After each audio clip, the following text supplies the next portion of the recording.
Students, मैं पूनम राय। हमेशा की तरह वीडियो के आधे भाग में हम लोग इसके आशय को समझेंगे पैराग्राफ के, और आधे भाग में प्रमुख बिंदुओं के बारे में चर्चा करेंगे।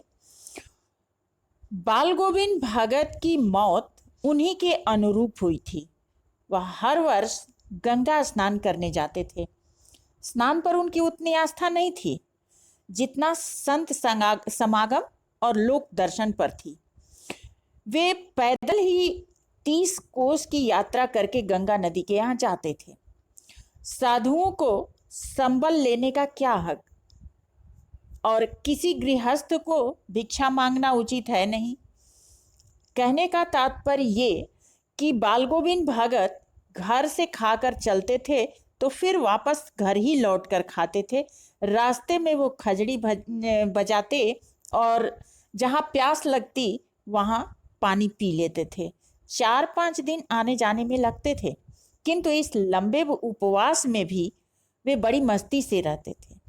बुढ़ापा आ गया था, किंतु टेक का अर्थ मतलब जो नियम उन्होंने शुरू किया था वो जवानी वाली ही थी। लेकिन इस बार जब वे गंगा यात्रा से लौटे तो उनकी तबीयत कुछ सुस्त थी। खाने पीने के बाद भी तबीयत नहीं सुधरी, बुखार भी आने लगा, किंतु उन्होंने अपना नेम व्रत नहीं छोड़ा। वही दोनों जून गीत, स्नान, ध्यान, खेती बाड़ी। धीरे धीरे दिन छींचने लगे। छींचना का मतलब बीतना। लोगों ने उन्हें नहाने धोने से मना किया, आराम करने को कहा, किंतु बाल गोविंद भगत ने हंसकर टाल दिया।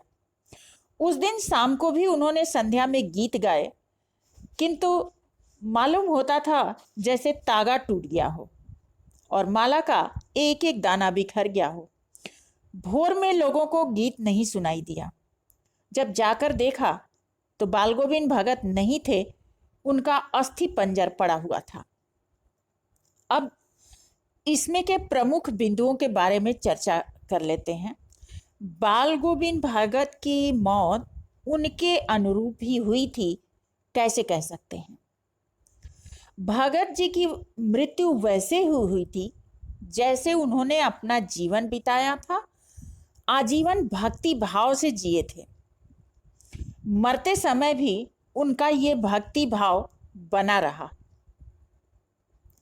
अंतिम सांस तक वे गाते बजाते रहे और अपने खेती बाड़ी तथा नियम का पालन करते रहे। इस प्रकार हम कह सकते हैं कि भगत जी की मृत्यु उनके अनुरूप ही हुई थी। भगत जी की मृत्यु को गौरवशाली हम कैसे कह सकते हैं। गौरवशाली इसलिए कह सकते हैं भगत जी की मृत्यु को, क्योंकि वे अंतिम सांस तक प्रभु का भजन करते रहे। उन्होंने नियमित दिनचर्या का पालन किया, किसी से छल कपट नहीं किया। वे गाते गाते जिए और गाते गाते ही मर गए। जीवन भर वे सबको संगीत बांटते रहे और इस प्रकार हम देखते हैं कि उनकी मृत्यु गौरवशाली थी। किसी व्यक्ति को हम साधु किस आधार पर कह सकते हैं।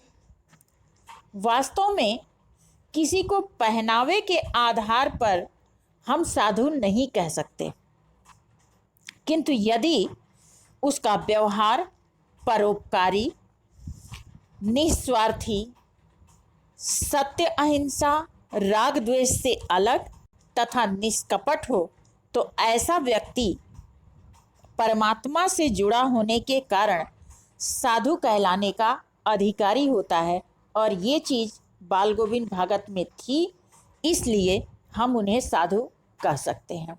तो आज के लिए इतना ही काफ़ी। नेक्स्ट वीडियो में अगले विषय वस्तु के साथ मिलते हैं। तब तक के लिए धन्यवाद।